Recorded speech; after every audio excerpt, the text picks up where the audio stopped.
There are some myths that exist that need to be debunked. For example, a watch kettle never boils. Toast always lands jam side down.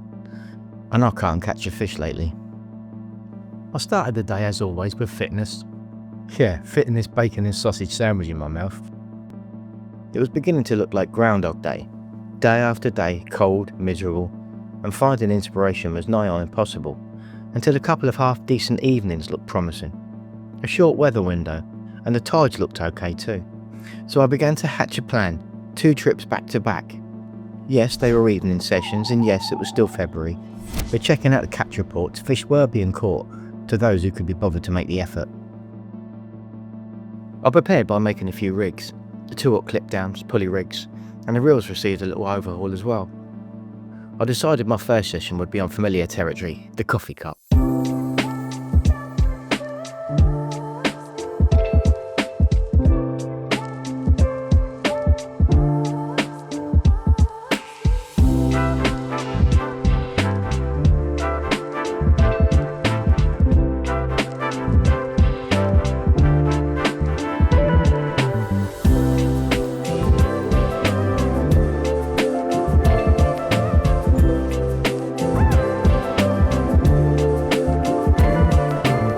I arranged to fish with my buddy Dan.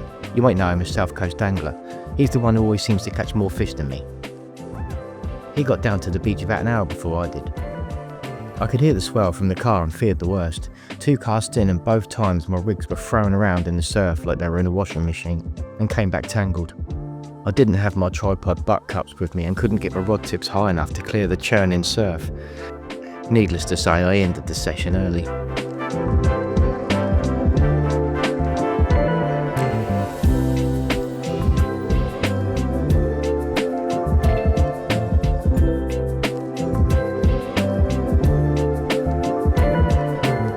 The very next day was a trip to West Sussex, a change of scenery and hopefully a bit less swell. The drive was pleasant. I left late to avoid the traffic and enjoyed a somewhat hassle-free journey. This time I met up with Dan once more, and Will. I wedged myself in the groin between them and set up camp. The swell wasn't too bad at all, which was lucky as once again I'd forgotten my tripod bottom cups. This time though I was faced with a new issue, kelp. The ground here was quite rough and my 15-pound mainline wasn't nearly mad enough for the job. I did manage a couple of dogfish.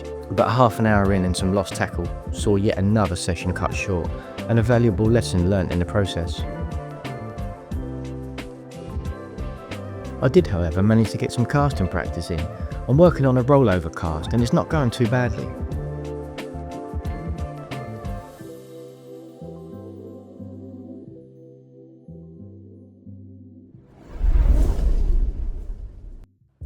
My next opportunity was a day session. The stars aligned for me, and the tide and conditions meant we could finally have a go at the Plaice.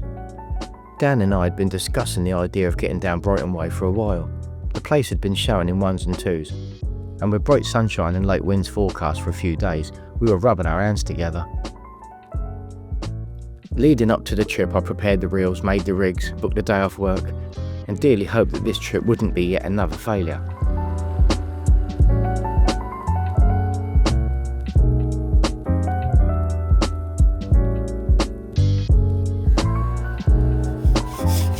The day came. It was a frosty start, but it was due to improve as the day grew. The lads arrived around 7:30 AM, and with the car loaded, we were winging our way to sunny East Sussex.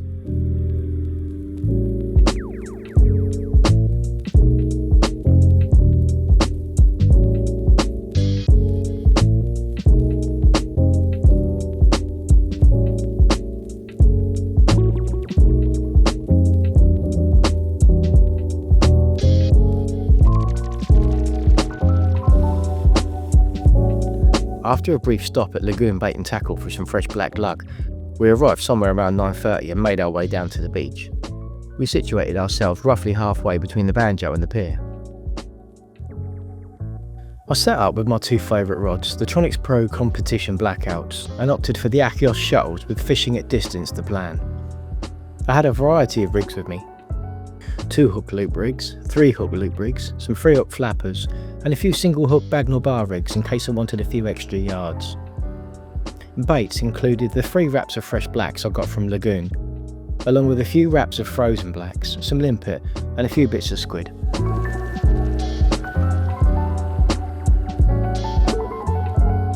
I started off fishing half a lugworm on my size 2 hooks, gently bound with fine elastic. I did have other options, but felt this would be the winning combination for the day.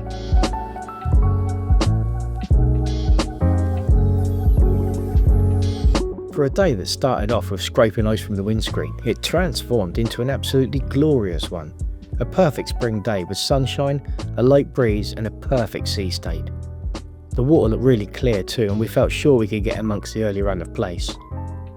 With our 6 rods all fishing at various ranges, with various rigs and various baits, we felt sure something would happen, and we hoped it wouldn't take too long.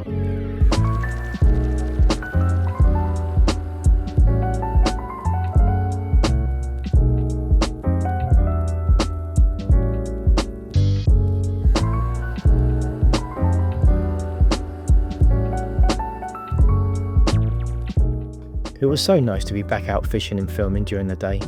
The evening sessions are okay, but the days are so much better visually, for you and for me. Fingers crossed more opportunities like this arise for me going forward.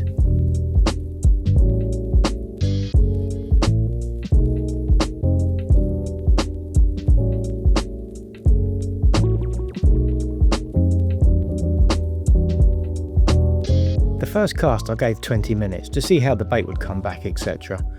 And from there on I could adjust accordingly. As it happened, the baits were untouched, and although the temptation is to clip it back up and cast it back out, I avoided being lazy and applied fresh hook baits on each cast. I longed for something flat with orange spots. I dreamt about it for weeks and felt that if it was going to happen, there would have to be a degree of hard work on my part. Getting here was only part of it. Now it was time to put the serious effort in. Cast after cast was made, and on some occasions it felt as though there might have even been a little bit of weight being reeled in, only for those immaculate hook baits to exit the surf. One such cast I felt sure there was a fish there, and even had Matt as a spectator, but alas, it was yet another false alarm.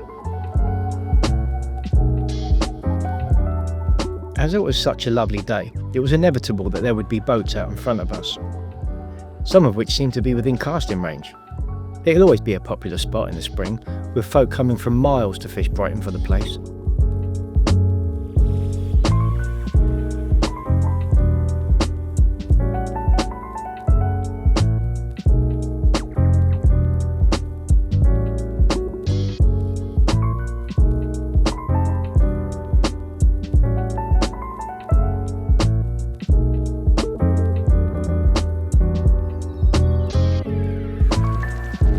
The sun continued to beat down, and I wished I'd brought a baseball cap with me.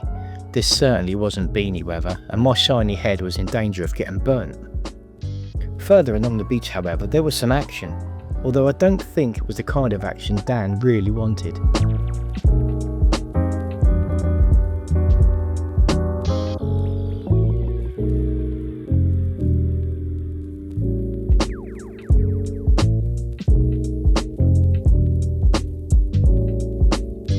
Towards lunchtime, the east wind began to strengthen ever so slightly, and it felt chilly. Back on with the beanie, and I started to think about perhaps adding another of those layers that I removed earlier. With that said, it was still a perfect day, apart from the fishing, which was becoming increasingly worrying by the minute.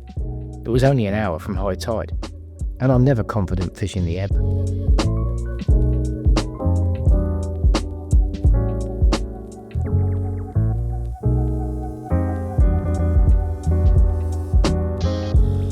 Lunchtime came and I tucked into my pasty. Apart from the anglers, there were plenty of people enjoying the beach. Some folk came for a sit, obviously on their lunch break, to eat a sandwich and soak up some sun for half an hour. Some went in for a swim, and some just strolled, but everyone was pleasant. Some even stopped for a chat.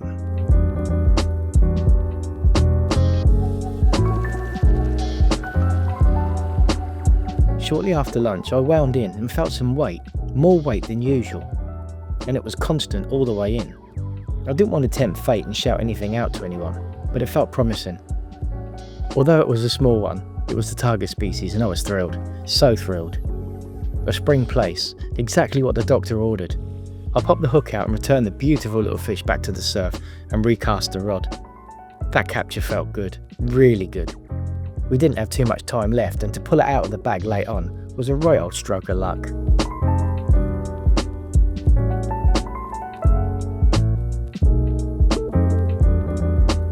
With our time at the beach coming to an end, I began cleaning things and having a tidy up, thinking we'd had our share of the action. But the rods were still out, and all the time we have that, we have a chance. I packed one rod away, and I began reeling in the final rod, only to feel some more weight.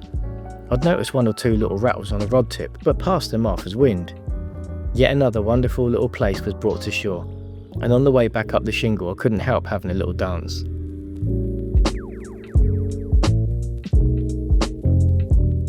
Another smallish fish, but a slightly chunkier one, and this one had much more vivid orange spots. A perfect fish.